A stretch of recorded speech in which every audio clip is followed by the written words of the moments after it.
Hey everybody, Charles from HumbleMechanic.com. Today, we're going to be taking your questions on VR6s, intercoolers, 2.5 liter rabbits, and more. This is episode 125 of the Humble Mechanic Podcast.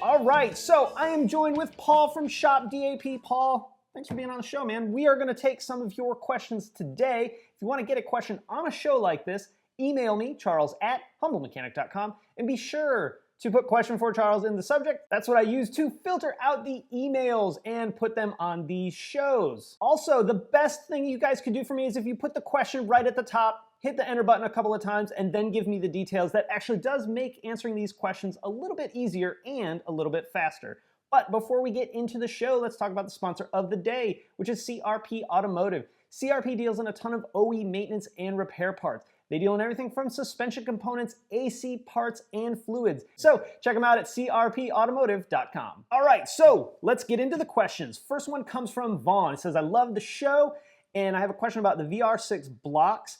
How are the 3.2 and 3.6 liter blocks different? And would the same exhaust manifold fit? That's actually kind of two different questions. So let's talk about the blocks first. I think the blocks are actually very similar. I think on the 3.6 though, it's actually the 10.6 V, whereas the 3.2 is the 15 The angle is V. definitely different so anybody who doesn't know what a VR6 is, check out the video he did with Jason from Engineering Explained.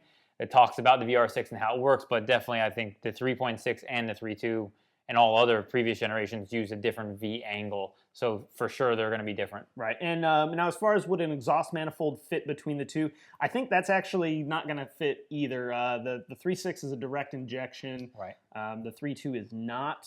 I don't think the 3.2 is a direct injection. No, 3.2 is not. Okay, 3.2 is definitely not because of the R32. Yeah, so that's what I was R32. thinking. Yeah.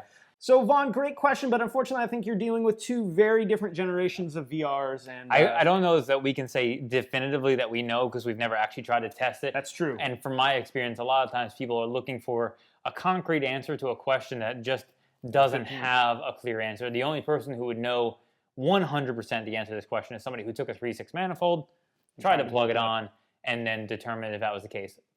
I think we both agree it's very unlikely that it would fit. All right, next one comes from Jeff. Charles, the intercooler piping, better known as the Pancake Pipes on 2.0 TSI, look pretty restrictive. I've been contemplating upgrading these two pipes before and wanted your opinion. So what Jeff is talking about is out of the turbo, down in front of, right where the crank pulley is a very narrow plastic pipe that then goes into the intercooler. And he's talking about upgrading that piping from the turbo to the intercooler. Paul, this is probably a better question for you than me, really. Yeah, I mean, there are a lot of manufacturers that make those pipes. We don't offer them, but I can say it's really hard to say. That's going to be based off of dyno numbers. And if you're getting legitimate real-world actual horsepower from that, would be only determined by that. My opinion is, yes, anytime you create a restriction in the system is going to be more likely that you're going to gain power from removing that restriction. Now, how much, and if you're going to get the return for the amount of money spent to do it, that I think becomes much tougher to say for sure. I think before I would get into that pancake pipe, I would want to make sure that I was kind of getting the low-hanging fruit, so to say, of a tune and a down pipe, perhaps, even an intercooler upgrade. That is a pretty narrow pipe, and it does look pretty restrictive, but you got to remember, too, that pipe is narrow basically for fitment, so that it fits properly. So upgrading that pipe to a more round versus flat pipe is going to cause some fitment issues, I think, with that belt skirt. Yep. That's right there. So awesome question, Jeff. And hey, man, if you do that upgrade, we'd love to know how it worked out for you. All right, next one comes from Brent. Hey, man, first and foremost, love the videos. Thanks, man. I appreciate that. It's always refreshing to see another VW enthusiast going strong. You got two of them here today. My question is, what is the reliability of 2006 through 2007 Rabbit 2.5 liters? I'm looking for one for my wife and wanted to get an idea of common problems with the 2.5. I know I'll be staying away from the automatic and turbo. You can turbo the 2.5. It's super cool. Anyway, with your expertise and input would be greatly appreciated. Brent, that's a great question. You know, the Rabbit of that was kind of when they went back to the Rabbit, I think, in 2007, actually, because I think 2006 was still technically Mark IV in the Golf. Yeah. It was the GTI that was the 06. But common problems with the 2.5? They were actually 06 Mark IV GTIs. Yeah, I think that's what I said. Is that what I said? I don't know. I think that's what I said. I don't know. Yeah, I don't know. See, here for me, I actually am familiar with 2.5s and common problems around them. I was actually have been in the process of putting together a common problems articles as I have on the FSI and TSI ones. Haven't gotten around to them yet. I have a few here and there, mostly around like the valve cover. You've done the vacuum pump DIY, valve but cover, I also vacuum pump is, those are the two big ones I would say. Map sensors.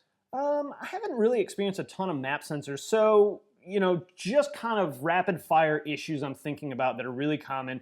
Not so much on the 07 Rabbit, but sort of that Mark V 2.5 liter, especially the early ones.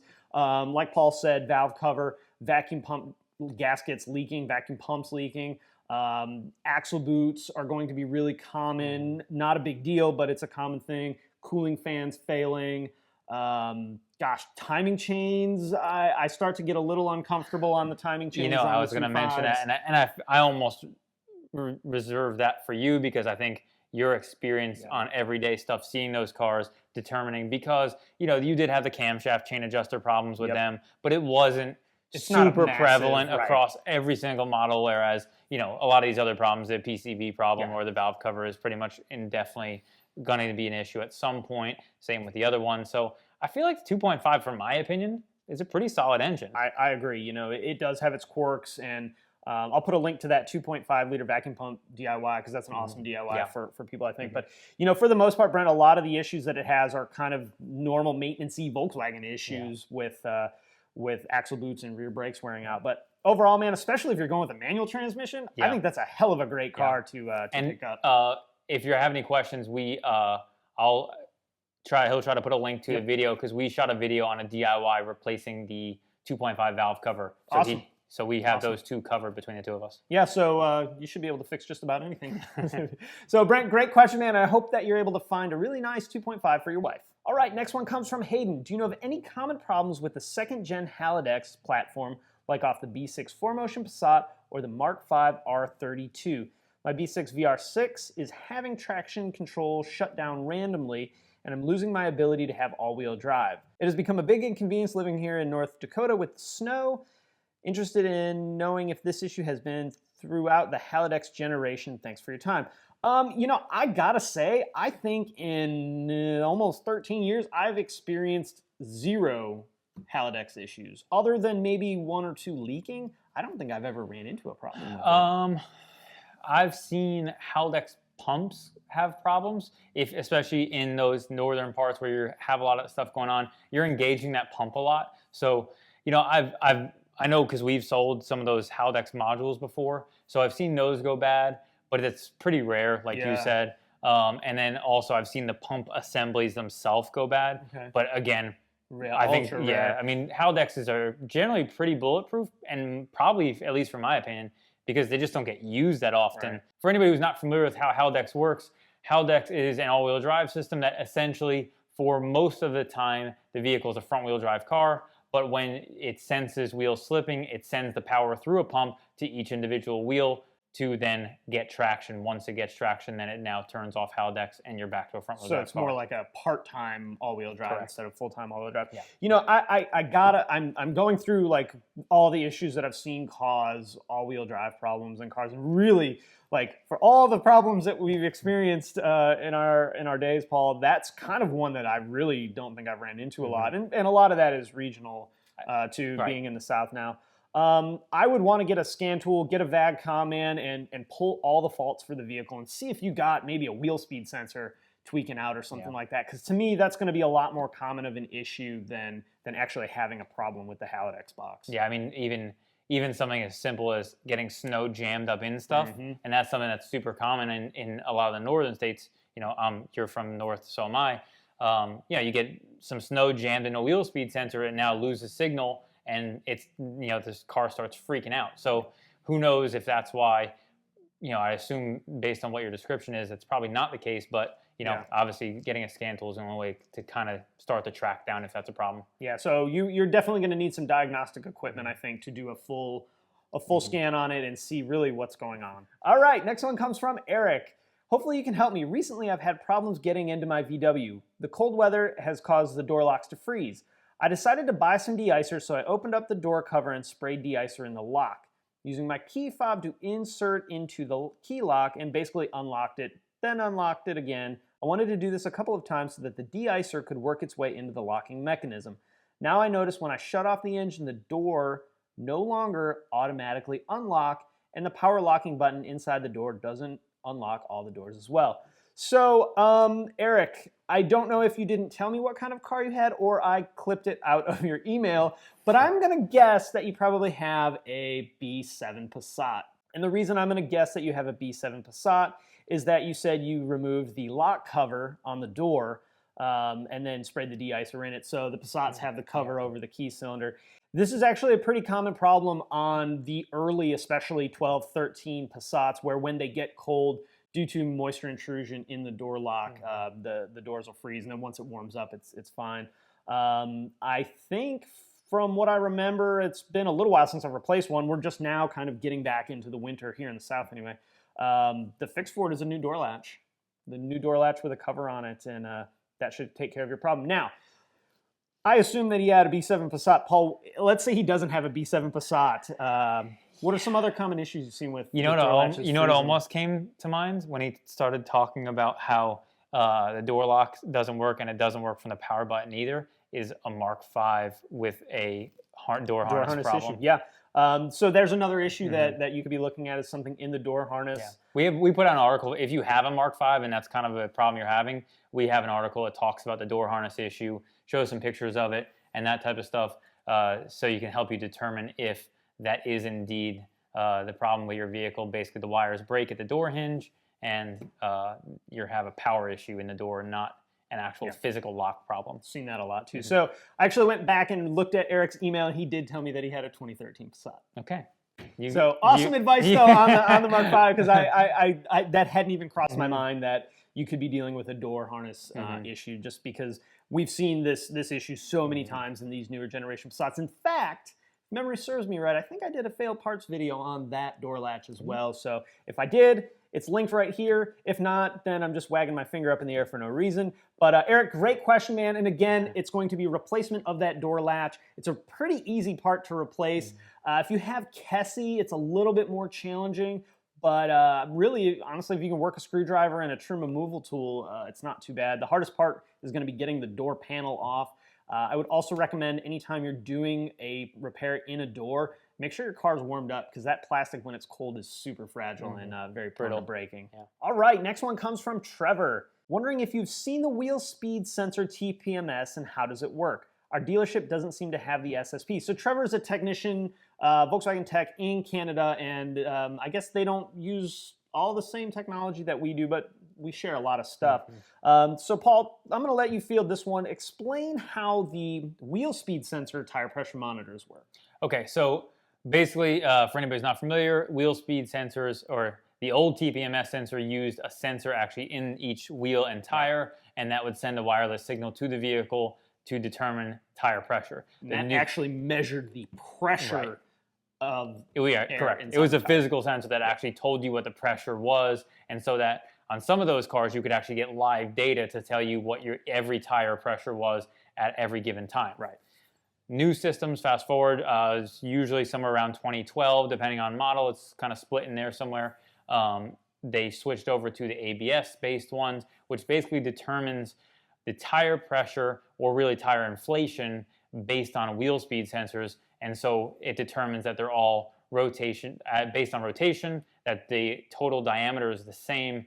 And if you have a drop in pressure, it'll actually drop the total diameter of the tire, and then determine that you have an issue with your tire pressure based on that information. Yep. So basically, you have one that monitored the physical pressure inside of the tire, and the other one uses wheel speed to measure the overall diameter of the tire and tell you whether you got a low tire or not. Right. Great explanation. So Trevor, there you have it, man. I like the wheel speed sensors a lot more. It's less maintenance, less to break when you're changing tires. We've had less issues, less temperature problems. I know the Torags, when they first came out, were a nightmare. Phaetons too, because that one monitored the spare tire, which is the only car we've ever had. They were super tight in tolerance. They widened the tolerances on the later models. They would get really fussy. So Pretty simple system. I think this style is what most manufacturers are using today, and it's a good thing because again, you don't have that extra added maintenance of replacing them at intervals. People break them when they do tires. Seen tons of them, broken several of them myself. So I've experienced that. So Trevor, man, I hope that answers your question. All right, Paul, I think we got time for one more. This one comes from Jennifer. I have a 2008 EOS 2.0T FSI, which is going to probably be important. The check engine light came on the other day. I had advanced auto read the codes for me. Based on my findings, I think I may need to replace the fuel filter and or fuel pump. I've watched your videos and feel fairly confident that I can do this. You mentioned something in the video about making sure to get the most up-to-date version of the pump.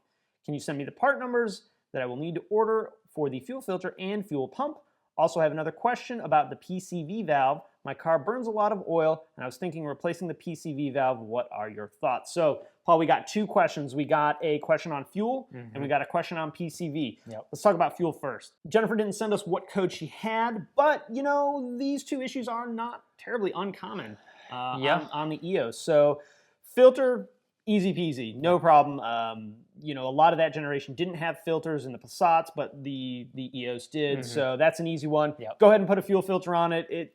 While it's not in the maintenance interval listed in your owner's manual, it's a filter, therefore at some point it can fail. Yeah, one note about that. There actually was, for a lot of the 2-liter turbo engines that did have fuel filters, obviously some of them didn't, like CCs and some of the later model Passats, but for the ones that did have fuel filters, there actually was an upgraded fuel filter. I don't know if you know that, but it went from a 6.4 bar regulator to actually a 6.6 bar. So that was something a lot of the guys who had issues with fueling, mostly related to performance stuff, would upgrade to that higher pressure. Now, on a stock car, do you think it would be worth putting that other one in? I probably wouldn't do it just because. But if she's going to replace the filter. If you're going to replace the filter, obviously making sure you're getting the most current version is important. I'll send him all the info so that he can link up the correct ones or down below. Either way. Now, she mentioned the pump, but we're talking about revisions, and I actually think she might be talking about the fuel pump module, not necessarily the in-tank pump, because there was a lot of revisions of that fuel pump module. I think there was only 2 revisions of that fuel pump module, but here's my other concern.